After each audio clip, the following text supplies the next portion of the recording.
Panje Isus i Marija. Evo kratko da se još jednom predstavim. Ja sam Anda, voditeljica sam našeg molitvenog tima u zajednici. Inače sam prevoditelj, studirala sam engleski i francuski. Znači nisam teolog, nisam školovala, samo mali disclaimer na početku. Ali evo, tema je provjerena s našim duhovnikom, veličasnim Lovrom. I svi izvori, zapravo svi citati koje ću vam spominjati su iz samo dva izvora. Iz katekizma Katoličke crkve i iz Biblije. Dvije jako važne knjige za koje vas potičem da ih puno čitate, da se dobro upoznate s njima, jer to su stvarno temelji naše katoličke vjere. Današnja tema nam je zagovorna molitva i to je zadnja tema u ciklusu o Duhu Svetom i karizmama. I meni je zapravo drago da vas je dosta malo novih, da kaže da ste nam vi najdraži i stvarno jeste, ali drago mi je da ima ljudi koji tu redovito dolaze i koji su možda slušali cijeli ovaj ciklus. Sad znam da tema molitva ne zvuči toliko atraktivno i uzbudljivo kao što su bili darovi proroštva, spoznaje, čudesa, govor u jezicima i tako dalje. Ali vjerujte mi da je ovo tema koju smo se mi ko zajednica posebno veselili. Ovaj susret smo jedva čekali i zapravo je s razlogom stavljena kao šećer na kraju. A da bi došli do toga zašto, idemo krenuti od početka, idemo se vratiti na same temelje, na temelje bez kojih zapravo niti nema karizmi, nema naše suradnje s Duhom Svetim bez onog osnovnog, a to je molitva. Pa evo, prvo pitanje, što je molitva? Osnovnoškolska definicija. Razgovor s Bogom, tako je. Sad, ja kad sam istraživala ovu temu, znači okrenula sam se katekizmu koji tu donosi nam svakakve dublje i kompliciranije definicije molitve koje su predivne i vrijedi ih pročitati. Ali sam malo razmislila o tome koliko često zapravo mi štekamo već na ovoj prvoj osnovnoškolskoj definiciji da je molitva razgovor s Bogom. Zašto? Zato jer je naša molitva jako često samo recitacija naučenih formi i to je to. Naša molitva je jako često samo monolog. Kad ste zadnji put ušli u molitvu, ušli u razgovor s Bogom i dobili neki odgovor od njega, slušali ga, pričali s njim kao s prijateljem. Mi se danas često ponašamo ko da Bog nama ne može progovoriti i ko da mi ne možemo čuti njegov glas. Pa potičem vas i da pogledate, ako možda niste, naše videe od prošlih tema. U temi o proroštvu i spoznanje je bilo puno govora o tome kako čuti Božji glas. Ono osnovno što nam je potrebno, to je tišina i naš odnos s Bogom. Potrebno nam je ući u skrovitost i moliti. To je ono na što nas i Isus potiče. Isus je puno molio i prije svih odlučujućih trenutaka svojeg poslanja on se povlačio u osamu. On je molio i zapravo nam je i direktno rekao: nemojte moliti samo na trgovima, u prvim redovima, nego uđi u skrovitost i Otac tvoj koji je u skrovitosti uzvratit će ti. Tako da ono na čemu bi mi trebali graditi svoj odnos je razgovor s Bogom jedan na jedan. Često danas ostajemo na nekoj tradiciji i na onome, pa ja idem svaku nedjelju u crkvu, svaku nedjelju sam na misi. I to je super, i to je pohvalno, i to je pridržavanje one Božje zapovjedi. Spomeni se na sve kojiš dan Gospodu. Međutim, meni to već malo liči na ono, pa ja se tuširam jednom tjedno. Ok, bravo, ali nisam impresionirana. Naša molitva, naš odnos s Gospodinom, ako ćemo tražiti karizme, ako ćemo tražiti dublji odnos s Gospodinom, ne možemo ostati samo na tome. Moramo graditi osobni odnos s Gospodinom kao s svakim prijateljem. Vi ne možete graditi odnos sa svojim prijateljima, supružnicima, sa svojom djecom, ako ne komunicirate s njima svaki dan. Zato, evo, katekizam nam kaže da je molitva uzdignuće duše k Bogu. To je dakle jedan duhovni čin, a ne samo naše recitiranje. ne samo neka forma. Dalje kaže da je poniznost temelj molitve. Pred Boga bi čovjek trebao doći kao prosjak Božji, ali u Novom Savezu molitva je živi odnos djece Božje s njihovim neizmjerno dobrim Ocem. Znači moramo pronaći dobar balans toga, da budemo ponizni, da dođemo pred Boga svjesni toga da je On iznad nas i da smo mi samo prosjaci pred njim, ali po Kristovoj žrtvi na križu mi smo postali otkupljena djeca Božja i kad se obraćamo Bogu, smijemo mu se obraćati kao dobrom Ocu, kao tatici koji nas voli, koji nas želi čuti, koji nam želi uslišiti molitve. Dalje u Evanđelju imamo puno drugih primjera gdje nas Isus uči kako moliti. Najpoznatija je naravno molitva Oče naš, gdje nas od riječi do riječi uči molitvu, ali isto tako nam daje i formu za svaku našu drugu molitvu. Prvo blagoslivljati Boga, sveti se ime Tvoje, tražiti njegovu volju, dođi kraljestvo Tvoje. Tek onda ići za svojim potrebama, kruh naš svakodnevni daj nam danas, tražiti oprost i opraštati drugima i na kraju utjecati se njegovoj zaštiti. Ne uvedi nas u napast, nego izbavi nas od zla. Dakle, vidimo da molitva mora biti osobna i vidimo zapravo da postoji puno različitih stvari koje mi možemo tražiti ili davati Bogu u molitvi. I zato katekizam nam kaže da u vrijeme crkve, dakle naše vrijeme, postoji 5 molitvenih oblika. Duh Sveti vodi crkvu cjelovitoj istini i stvara nove obrasce koji će izraziti otajstvo Krista u životu, u sakramentima i u poslanju njegove crkve. Ti će se obrasci potom razviti u velikim liturgijskim i duhovnim tradicijama, izraženi u apostolskim i kanonskim spisima. Znači, ovih 5 molitvenih oblika postoji, ajmo reći, od prvih kršćanskih zajednica i razvija se do današnjih dana. Jako su legit, jako su legitimni, provjereni i s razlogom su takvi kakvi jesu.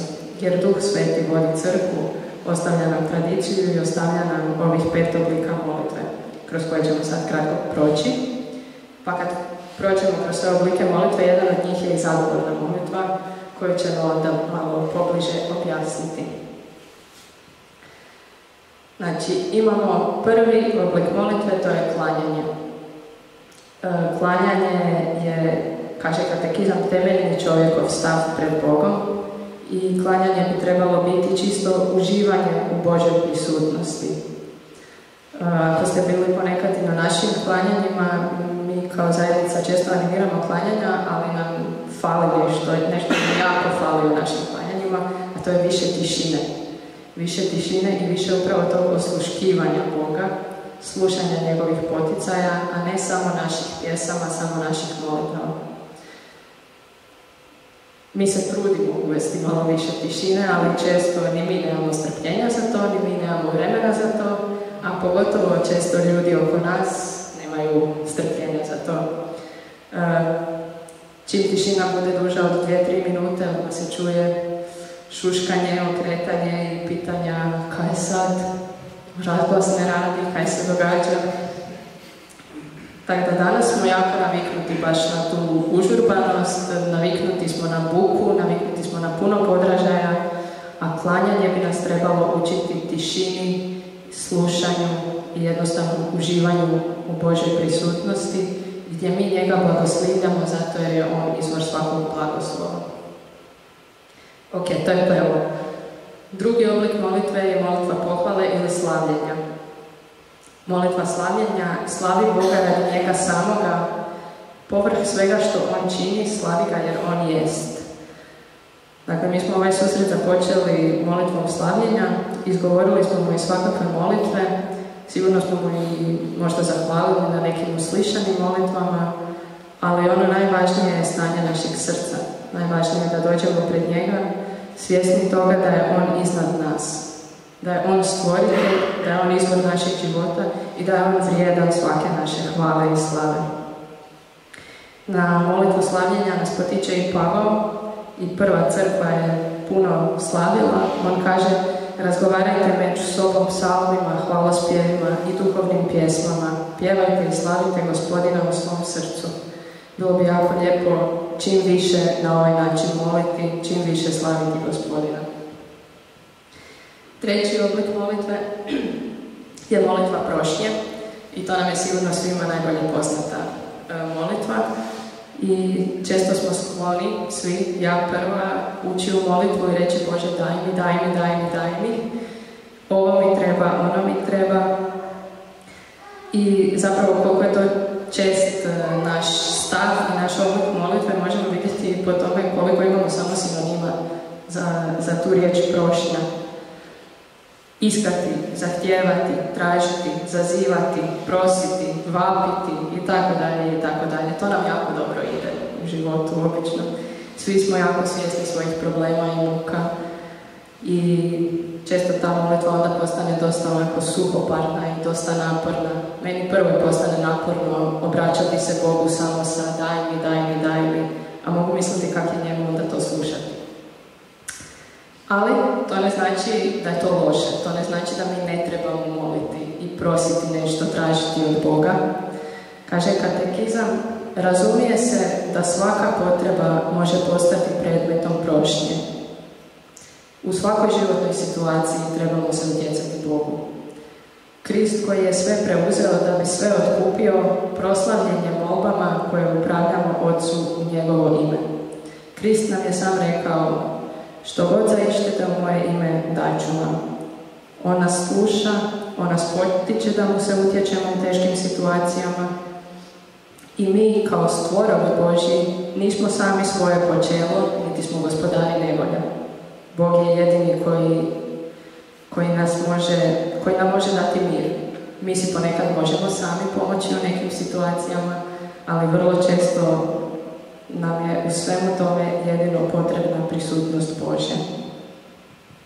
Ok, znači klanjanje, slavljenje, prošnja i četvrti oblik molitve je zahvaljivanje. On bi trebao ići ruku pod ruku s molitvom prošnje. Isto tako i katekizam kaže, kao u prosvjetbenoj molitvi, svaki događaj i svaka potreba može biti razlogom zahvaljivanja. Dakle, možemo zahvaljivati za uslišane molitve, za uslišane prošnje koje smo imali. Ali isto tako, svaki događaj može biti razlogom zahvaljivanja.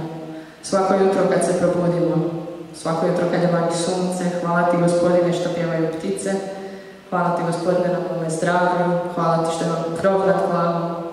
Koliko često zaboravimo zahvaliti na nečemu, koliko često zaboravimo da smo vrlo sretni što živimo u ovom vremenu i mjestu, koliko toga imamo, koliko smo toga primili od Gospodina. I dolazimo do petog oblika molitve, to je zagovorna molitva. I vjerujem da možete sami pretpostaviti što znači zagovarati za nekoga, što znači moliti zagovornu molitvu u onom općenitijem smislu. Pogotovo možda svaka majka jako dobro zna što je zagovorna molitva. Svaka majka sigurno provede puno vremena zagovarajući za svoju djecu, moleći za njih, za svoju obitelj. Ali isto tako nadam se da i svi drugi volite međusobno moliti jedni za druge. Katekizam kaže da je zagovorna molitva prošnja u ime drugoga. Zagovarati znači iskati nešto u prilog drugoga. Snaga zagovorne molitve je upravo u tome, da tu prestajemo moliti Bože daj mi, daj mi, daj mi, ja bi ovo, mi treba ono, svoje potrebe stavljamo na stranu i molimo za svoje bližnje.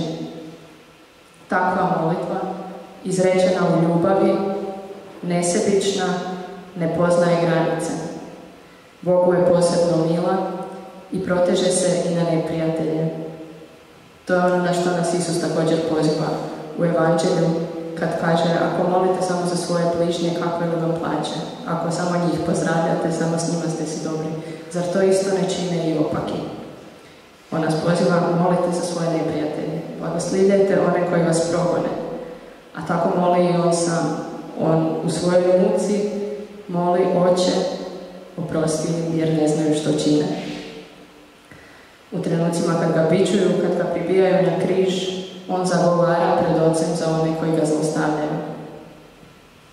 Tu je snaga molitve, zagovorne molitve, izrečene u ljubavi, nesebične, ne poznaje granice i proteže se i na neprijatelje. A kako onda tek ne bi bila moćna i kad molimo za svoje prijatelje, kad zagovaramo za svoju obitelj, kad pred Boga stavljamo sve one koji su nam dragi i važni u životu.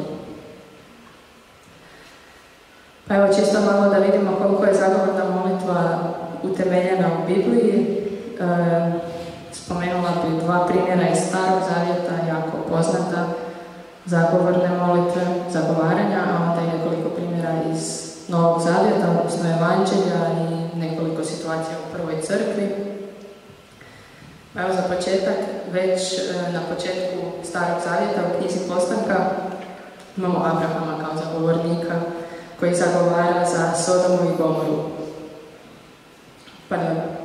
Kad je Bog naumio uništiti Sodomu i Gomoru zbog njihovih grijeha, dolazi pred njega Abraham i kaže: hoćeš li iskorijeniti nevinog s krivim? Možda ima 50 nevinih u gradu. I onda ga moli: daleko to bilo od tebe, zar da ni sudac svega svijeta ne radi pravo?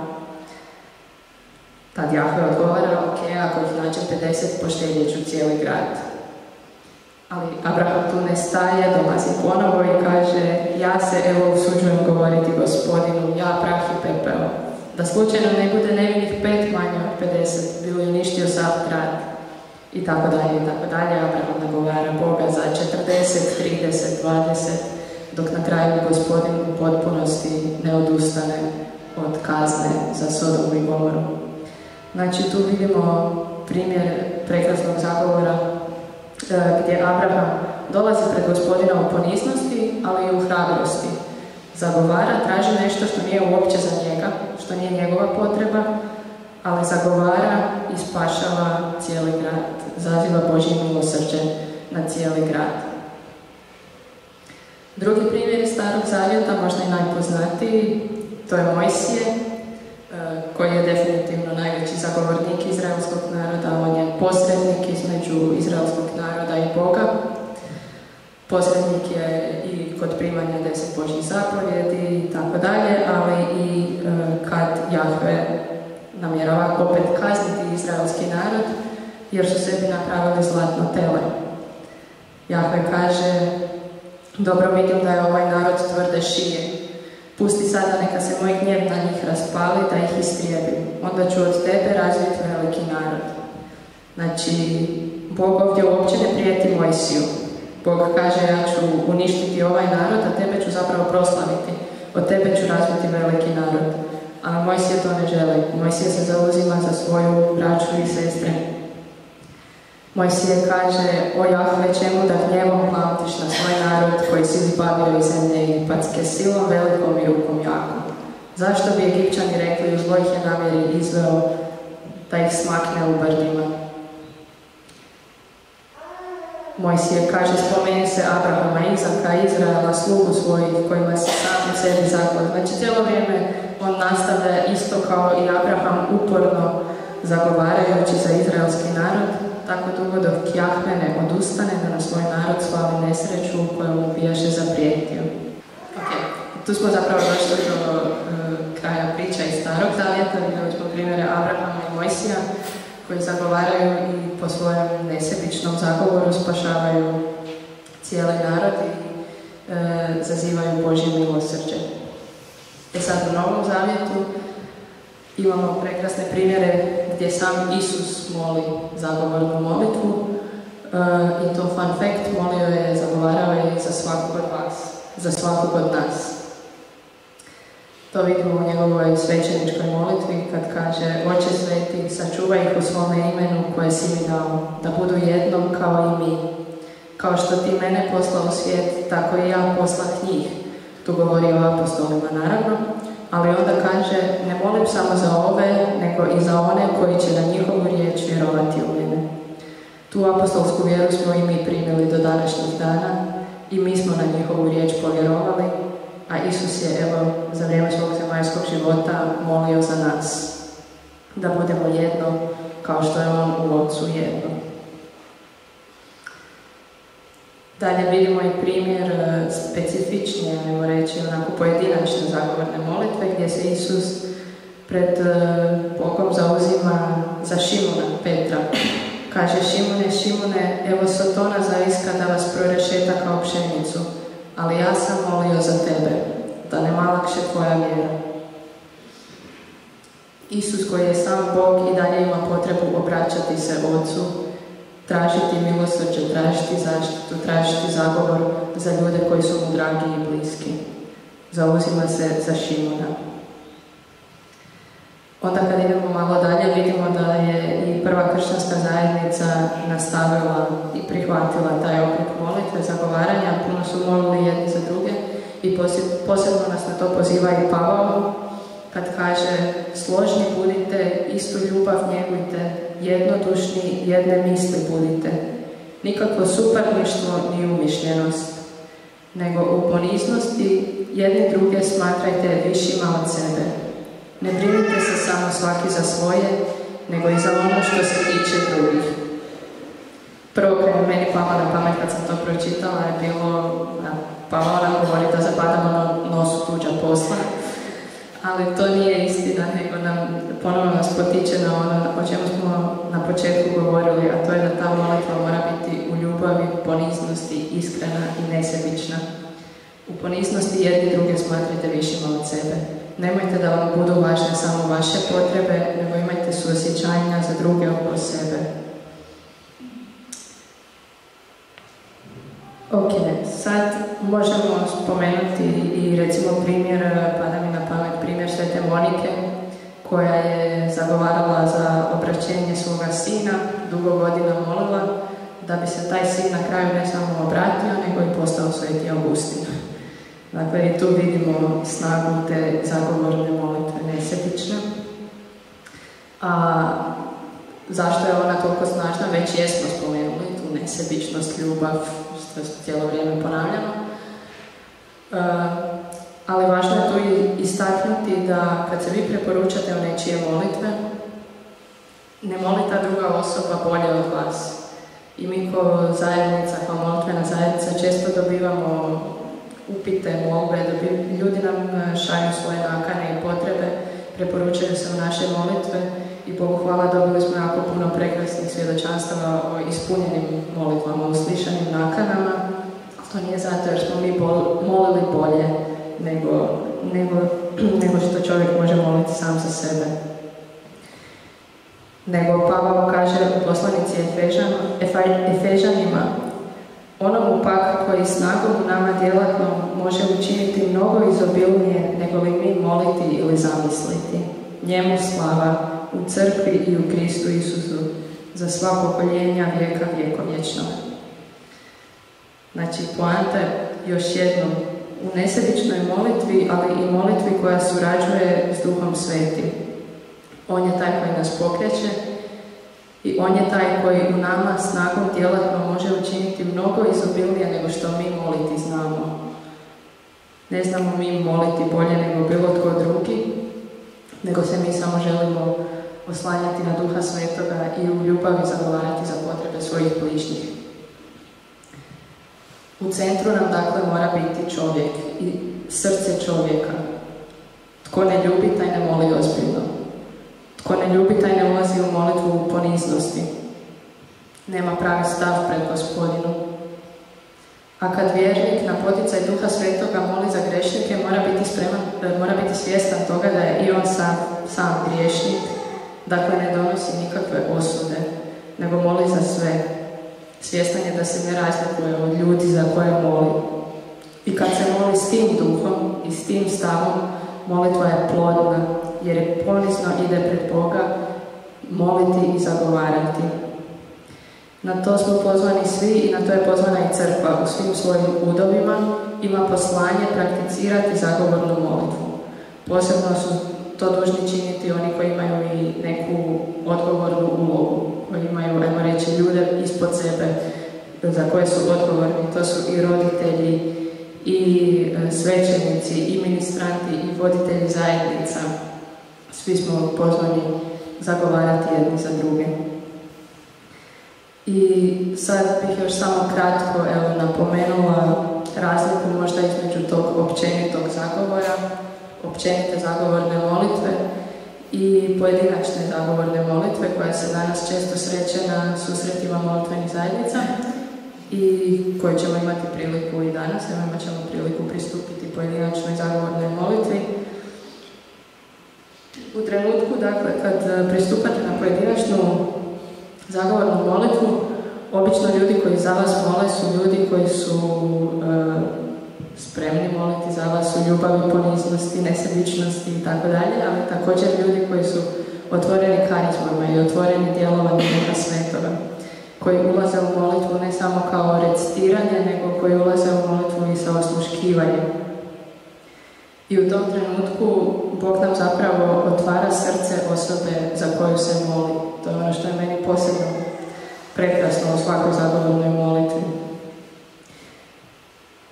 Riječ je o tome da gledamo na osobu Božjim očima i srcem, njegovom nepobjedivom samilošću i blagošću. Pozvani smo moliti nježno jedni za druge. Tu je važno upravo to da kad mi osluškujemo poticaje Duha Svetoga i kad nam Bog otkriva srce osobe, to je uvijek u nježnosti.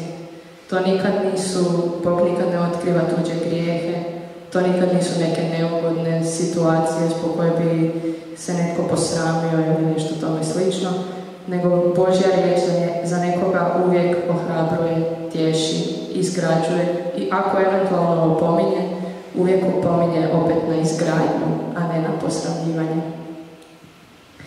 Zato evo, kad dolazite na pojedinačnu zagovornu molitvu, ne morate se ničega bojati, to su uvijek prekrasna iskustva. Ja bih zapravo s tim završila. Nakon ovoga možda ćemo podijeliti par svjedočanstava iz naših molitvi, bilo kad je neko molio za nas, bilo u situacijama kad smo mi imali priliku moliti za druge, a nakon toga ćemo imati priliku pristupiti u pojedinačnoj zagovornoj molitvi. Mi ćemo biti podijeljeni u nekoliko timova, a vi kad se osjećate spremno možete se lijepo podijeliti. Za to vrijeme će tu David i Damijan svirati, bit ćemo u jednom slavljeničkom i molitvenom raspoloženju, tako da evo, nadam se da vam je manje više jasno što je zagovorna molitva i da ćete, sigurna sam da ćete stvarno na jedan osobni način i iskusiti tu Božju prisutnost i Božju ljubav u molitvi koja nam slijedi. Hvala.